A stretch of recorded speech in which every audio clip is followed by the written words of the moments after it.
जून बोनियार में पहली पोजीशन हासिल की है रेहान मुश्ताक ने, जो कि नौशहरा का रहने वाला है। स्कूल इसका आर्मी गुडविल स्कूल बोनियार है। ने तो सबसे पहले मैंने ही देखा, मेरे पास मेरी मम्मी बैठी थी। ये खुशी आपने किसको बताई पहले? सबसे पहले मेरी मम्मी को, फिर पापा को फ़ोन किया, वो इधर है नहीं, उनकी ट्रांसफ़र हुई है, तो उनको फ़ोन किया, वो भी बहुत खुश हुए। फिर बाकी जितने भी रिश्तेदार थे उन्होंने भी कांग्रेचुलेशंस, बहुत सारी मतलब मुबारकबाद दी हमें। फिर मैंने भी उनको बहुत खुश हुए। फिर सारे घर वाले, फिर सारे जितने भी लोकेलिटीज़ में थे वो सब आए। और भाई वारिया ज़्यादा खुशी कि मैं हेक्क बयान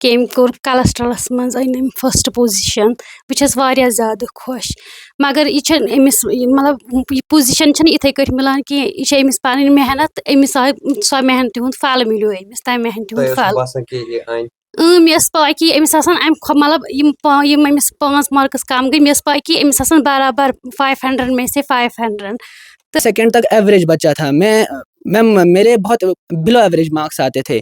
सेकंड के बाद से मैं इम्प्रूव करने लगा, जब मैंने खुद पे ध्यान दिया। सेकंड के बाद फिर 7th, फिर 8th, फिर 9th, इसी तरह मैं अपने आप को इम्प्रूव करता गया। जहाँ पे मुझे लगा कि मुझे मेहनत की ज़रूरत है, मैं करता गया। कहूँ आपको कि मेरे साथ एक ऐसा स्टूडेंट मौजूद है, एक ऐसा होनहार बच्चा मौजूद है, जिस बच्चे ने अपने घर वालों का नाम जो है रोशन किया है। मैं आपको कहूँ कि जून बोनियार में पहली पोजीशन हासिल की है रेहान मुश्ताक ने, जो कि नौशहरा का रहने वाला है। स्कूल इसका आर्मी गुडविल स्कूल बोनियार है।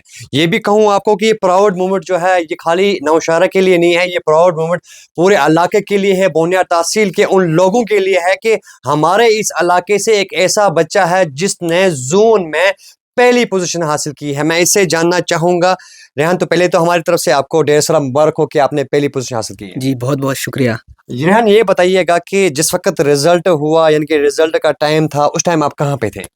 जी, जब रिज़ल्ट का टाइम था तो जैसा कि बोला था कि 10 बजे से 12 बजे के बीच में आएगा, तो मैं सुबह 8 बजे उठा था और तब से मैं यही सोच रहा था कि अब कितने बजे रिज़ल्ट आएगा, कैसा होगा। थोड़ा नर्वस जैसा हर एक स्टूडेंट होता है, मैं भी थोड़ा-सा नर्वस था, क्योंकि हाँ, जैसे हर एक मुझे पता है, मैंने एक्सपेक्ट तो किया था 490 प्लस होंगे, लेकिन हाँ, जैसा मैंने एक्सपेक्ट किया था वैसा मुझे रिज़ल्ट मिला, लेकिन फिर भी थोड़ा नर्वसनेस तो होती है। सबसे पहले रिजल्ट किसने देखा?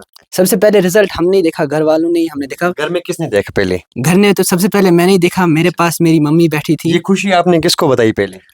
सबसे पहले मेरी मम्मी को, फिर पापा को फ़ोन किया, वो इधर है नहीं, उनकी ट्रांसफ़र हुई है, तो उनको फ़ोन किया, वो भी बहुत खुश हुए। फिर बाकी जितने भी रिश्तेदार थे उन्होंने भी कांग्रेचुलेशंस, बहुत सारी मतलब मुबारकबाद दी हमें। फिर मैंने भी उनको बहुत खुश हुए। फिर सारे घर वाले, फिर सारे जितने भी लोकेलिटीज़ में थे वो सब आए।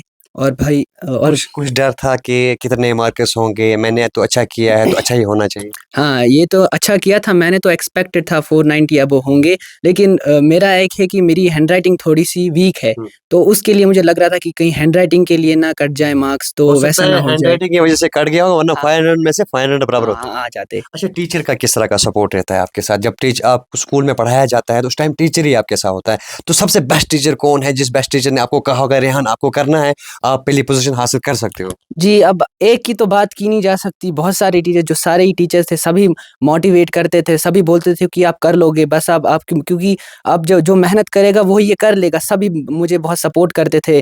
जैसे मैथ्स के टीचर थे मेरे दलबीर सर, उन्होंने बहुत सपोर्ट किया मुझे, जहाँ गलती हुई उन्होंने वहाँ सिखाया। एसएसटी की टीचर थी, इकरा मैम थी, और हमारे फॉर्म टीचर थे, साइंस के इरशाद सर, वो भी बात पे सपोर्ट कर रहे थे, मोटिवेट करते थे। और केमिस्ट्री की मैम भी, उन्होंने भी हमें बहुत सपोर्ट किया। क्या पैगाम रहेगा उन बच्चों के लिए जो बच्चे इस एग्ज़ाम में पास भी नहीं हुए हैं, वो परेशान हैं, और इन फ्यूचर अभी तो मैदान और है, आपके लिए भी अभी और है, क्योंकि आगे आपको और बढ़ना है, उनके लिए क्या मैसेज रहेगी? जी, उन बच्चों के लिए जो कर नहीं पाए इसलिए इस साल, तो उनको डिमोटिवेट नहीं होना चाहिए। उनको ये होप मतलब अपने आप खुद से एक मोटिवेशन करनी चाहिए। सबसे पहली बात तो उनको डिसिप्लिन रखना चाहिए। मोटिवेशन क्या है कि थोड़े टाइम रहेगा, फिर लो हो जाएगा, फिर आप दूसरी वीडियो देखोगे, फिर से मोटिवेट होगे, फिर से लो होगा। जो डिसिप्लिन एक चीज़ है, और कंसिस्टेंसी, कंसिस्टेंट रहोगे, डिसिप्लिन रहोगे, तो आप भी कर लोगे। ये ऐसा नहीं है कि मैंने किया भाई सिर्फ मैं ही कर सकता हूँ। जो बच्चा मेहनत करेगा वो भी करेगा। मैं सेकंड तक एवरेज बच्चा था। मैम मेरे बहुत बिलो एवरेज मार्क्स आते थे। सेकंड के बाद से मैं इम्प्रूव करने लगा जब मैंने खुद पे ध्यान दिया। सेकंड के बाद फिर 7th, फिर 8th, फिर 9th, इसी तरह मैं अपने आप को इम्प्रूव करता गया। जहाँ पे मुझे लगा कि मुझे मेहनत की ज़रूरत है, मैं करता गया। अच्छा, ये बताइएगा कि अब इन फ्यूचर आपका क्या प्लान है? मेडिकल, नॉन मेडिकल, क्या कुछ? जी, मेरा प्लान तो है कि मैं मेडिकल लूँ। मैं मेडिकल लूँ 11th और 12th में, और फिर मैं करूँ नीट के लिए, नीट के लिए अप्लाई, और मैं एमबीबीएस करूँ। ये है मेरा अभी फ़िलहाल के लिए प्लान। उसके लिए मैं पढ़ भी रहा हूँ। जी। मैं क्लासेस ले रहा हूँ और बस मैं उसी तरह से प्रैक्टिस कर रहा हूँ। वो सब मैं कर रहा हूँ। फैमिली में किसी को खुशी के आँसू आए? खुशी के आँसू तो मेरी मम्मा को आए सबसे पहले, और बस मैं खुश था, मैं इमोशनल नहीं हुआ उतना अच्छा, ज़्यादा। कितने टाइम आप स्टडी कर रहे थे?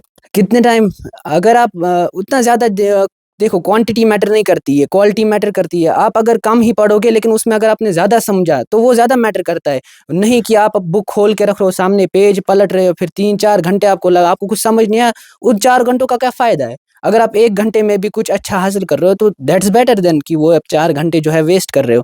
क्वालिटी मैटर करती है। आपको 2 घंटे में समझ आए, 3 घंटे में, 4 घंटे में, वो आप पे तो डिपेंड आप करता कितने है। टाइम लेते थे? मैं लगभग एवरेज बात करूँ, मैं 3 घंटे लेता था टोटल पूरा अपने वो 3 समझने घंटे के दिन लिए। में या रात में? दिन में लूँगा, क्योंकि रात में तो फिर रात में, क्योंकि स्लीप भी बहुत इम्पोर्टेंट होती है, 8 घंटे की नींद तो होनी ही चाहिए। तो क्योंकि 10th उस हिसाब से उतनी ज़्यादा मुश्किल नहीं होती, मुझे ऐसा लगता है 10th मुश्किल नहीं होती। फिर अगर आप 11th और 12th में, वो अलग लेवल होती है, वहाँ पे सिलेबस ज़्यादा होता है, वहाँ पर आपको मिनिमम 8 आवर्स पढ़ने ही पड़ते हैं। 10th ऐसा है कि जिसको जितना जल्दी समझ आए उतना अच्छा, जिसको जितना लेट, और फिर लेकिन समझ आ जाता है। बहुत सा बेसिक सी होती है सारी पढ़ाई, सिलेबस बहुत छोटा होता है, और इस साल वैसे रिलैक्सेशन भी थी तो।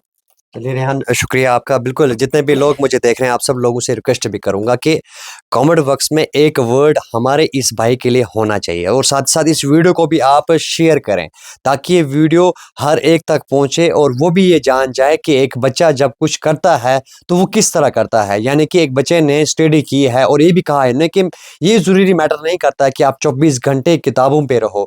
ये मैटर करता है कि आपने जो 2 घंटे पढ़ा होगा और क्या कुछ किया होगा। लेकिन ये आप पे कहना चाहूँगा कि इन फ्यूचर इनका ये प्लान है कि मैं नीट करूं, और उम्मीद करता हूं जिस दिन ये भाई नीट करके आएगा उस दिन मैं फिर से एक बार इनके पास आऊंगा और इंटरव्यू मैं ही करूंगा, और मैं इस भाई से जानूंगा, क्योंकि इसने आज कहा है और नीट भी दूर नहीं है। 2 साल के बाद आप ये देख सकते हैं कि ये भाई नीट क्वालिफाई करेगा और बोनियार का नाम रोशन करेगा, क्योंकि इस भाई ने आज करके दिखाया है। प्राउड मोमेंट जो है वो तमाम बोनियार के लिए है कि बोनियार जोन में पहली पोजीशन हासिल करने वाला ये मेरा भाई आर्मी गुडविल स्कूल बोनियार में पढ़ता है, और जून में पहली पोजीशन हासिल करना छोटी बात नहीं है। वीडियो को आप शेयर करें। बहुत बहुत शुक्रिया आप सबका।